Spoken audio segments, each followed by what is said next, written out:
সুপ্রিয় দর্শক আসসালামু আলাইকুম। সবাইকে স্বাগত জানাচ্ছি আজকের গুরুত্বপূর্ণ সংবাদে। প্রথমে জানিয়ে দিচ্ছি সংবাদ শিরোনাম, পরে বিস্তারিত। নেতানিয়াহুকে ক্ষমা করার অনুরোধ জানিয়ে ট্রাম্পের চিঠি। এদিকে সৌদি আরবে হঠাৎ ভারী বৃষ্টি, মক্কায় রেড অ্যালার্ট। এবং সবশেষে থাকছে, যৌথভাবে সন্ত্রাসবিরোধী মহড়া করল পাকিস্তান ও সংযুক্ত আরব আমিরাত। শুনছিলেন সংবাদ শিরোনাম, এখন বিস্তারিত। তার আগে ছোট্ট একটি আবেদন, যদি আপনি ন্যায় ও মানবতার পক্ষে থাকেন লাইক দিন, গাজার শিশুদের ভালোবাসা দেখাতে চাইলে কমেন্টসে লিখে জানান গাজায় শান্তি চাই, আর সাবস্ক্রাইব করুন আমার চ্যানেলটি, কারণ আমরা বলি সেই কথা যা অনেক মিডিয়া আড়াল করে। এখন চলুন বিস্তারিত দেখা যাক। নেতানিয়াহুকে ক্ষমা করার অনুরোধ জানিয়ে ট্রাম্পের চিঠি। ইসরায়েলের প্রধানমন্ত্রী বেঞ্জামিন নেতানিয়াহুকে ক্ষমা করার অনুরোধ জানিয়ে দেশটির প্রেসিডেন্ট আইজাক হারজগকে চিঠি দিয়েছেন মার্কিন প্রেসিডেন্ট ডোনাল্ড ট্রাম্প। বুধবার 12 নভেম্বর চিঠির বিষয়টি নিশ্চিত করেছে হারজগের কার্যালয়। এক প্রতিবেদনে রয়টার্স বলছে, দুর্নীতি ও ক্ষমতার অপব্যবহারের অভিযোগে নেতানিয়াহুর বিচার চলছে, যদিও গাজায় সামরিক আগ্রাসনের কারণে অসংখ্যবার শুনানি পেছানো হয়েছে। এর মধ্যে নিজের ঘনিষ্ঠ মিত্রকে বারবার ক্ষমা করার আহ্বান জানাচ্ছেন ট্রাম্প। এবার সরাসরি ইসরায়েলি প্রেসিডেন্টকে চিঠি লিখলেন মার্কিন প্রেসিডেন্ট। চিঠিতে তিনি বলেছেন, আমি ইসরায়েলের বিচার ব্যবস্থার স্বাধীনতাকে শ্রদ্ধা করি, তবে আমার বিশ্বাস নেতানিয়াহুর বিরুদ্ধে করা মামলা একটি রাজনৈতিক ও অন্যায় পদক্ষেপ।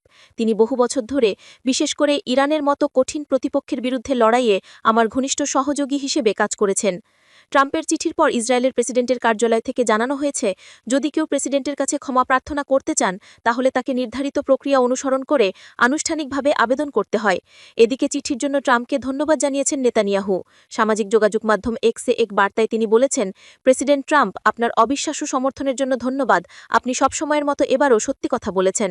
নেতানিয়াহুর বিরুদ্ধে 2019 সালে 3টি দুর্নীতি মামলা দায়ের করা হয়েছে।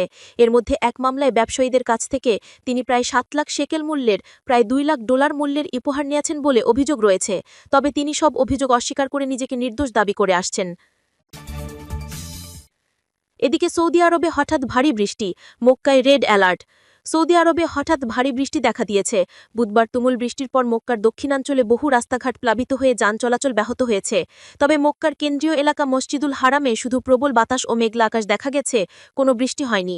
সৌদি আরবের জাতীয় আবহাওয়া কেন্দ্র এনসিএম মক্কার কিছু এলাকায় রেড অ্যালার্ট জারি করেছে।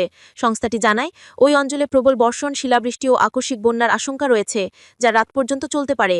সামাজিক যোগাযোগ মাধ্যমে ছড়িয়ে পড়া ভিডিওতে দেখা গেছে, দক্ষিণ মক্কার দিফা সহ বিভিন্ন এলাকায় যানবাহন জলাবদ্ধ রাস্তা দিয়ে চলাচল করছে। এসব এলাকায় টানা দ্বিতীয় দিনের মতো প্রবল বৃষ্টি হয়েছে।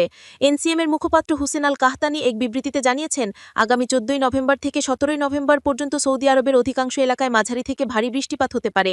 এই সময় তিনি নাগরিকদের সতর্ক থাকতে, নিচু এলাকায় এড়িয়ে চলতে ও সরকারি নির্দেশনা মেনে চলার আহ্বান জানান। সর্বশেষ আবহাওয়া প্রতিবেদনে বলা হয়েছে, মক্কা, মদিনা, রিয়াদ, আসির আল বাহা, জাজান, কাসিম, হাইল, তাবুক, আল জৌফ, উত্তর সীমান্ত অঞ্চল ও পূর্বাঞ্চলের কিছু অংশে মাঝারি থেকে ভারী বৃষ্টির আশঙ্কা রয়েছে। পূর্বাভাসে আরও বলা হয়েছে, প্রবল দমকা বাতাস, শিলাবৃষ্টি, উঁচু ঢেউ ও আকস্মিক বন্যার আশঙ্কা রয়েছে। তাই জনগণকে সরকারি সূত্রে নিয়মিত তথ্য নিতে ও সতর্ক থাকতে বলা হয়েছে। মক্কা প্রদেশের সংকট ও দুর্যোগ ব্যবস্থাপনা কেন্দ্র নাগরিক ও চালকদের পানি জমতে পারে এমন উপত্যকা, টানেল ও নিচু এলাকা এড়িয়ে চলতে পরামর্শ দিয়েছে। এছাড়া মক্কা, জিদ্দা ও তায়েফের মধ্যবর্তী সড়কে যাতায়াতকারী চালকদের কম দৃশ্যমানতা ও পিচ্ছিল রাস্তার বিষয়ে সতর্ক করা হয়েছে। এবং সবশেষে থাকছে, যৌথভাবে সন্ত্রাসবিরোধী মহড়া করল পাকিস্তান ও সংযুক্ত আরব আমিরাত। পাকিস্তান সেনাবাহিনী ও সংযুক্ত আরব আমিরাতের প্রেসিডেন্সিয়াল গার্ডের মধ্যে অনুষ্ঠিত যৌথ সন্ত্রাসবিরোধী মহড়া জালমুদ 1 খাইবার পাখতুনখোয়ার তারবেলায় সমাপ্ত হয়েছে। মহড়াটি মূলত জিম্মির উদ্ধার অভিযানের উপর কেন্দ্রীভূত ছিল। বৃহস্পতিবার 13 নভেম্বর এক প্রতিবেদনে খবর দিয়েছে দেশটির স্থানীয় সংবাদ মাধ্যম সামা টিভি। পাকিস্তানের inter services public relations ISPR জানিয়েছে, 2 সপ্তাহব্যাপী এই মহড়ায় পাকিস্তানের স্পেশাল সার্ভিসেস গ্রুপ এসএসডি ও ইউএই প্রেসিডেন্সিয়াল গার্ডের ইউনিটসমূহ অংশ নেয়। সমাপনী অনুষ্ঠানে এসএসডির জেনারেল অফিসার কমান্ডিং জিওসি প্রধান অতিথি হিসেবে উপস্থিত ছিলেন। এছাড়া আমিরাতের শীর্ষমহলের সামরিক কর্মকর্তা ও কূটনীতিকরা অনুষ্ঠানে অংশ নেন। আইএসপিআর আরও জানায়, মহড়ায় সন্ত্রাসবিরোধী অভিযানে যৌথ দক্ষতা বৃদ্ধি ও জিম্মির উদ্ধার কার্যক্রমে সমন্বিত ক্ষমতা উন্নয়নের উপর বিশেষ গুরুত্ব দেওয়া হয়। এই উদ্যোগের লক্ষ্য ছিল পাকিস্তান ও সংযুক্ত আরব আমিরাতের সামরিক সহযোগিতা আরও সুদৃঢ় করা।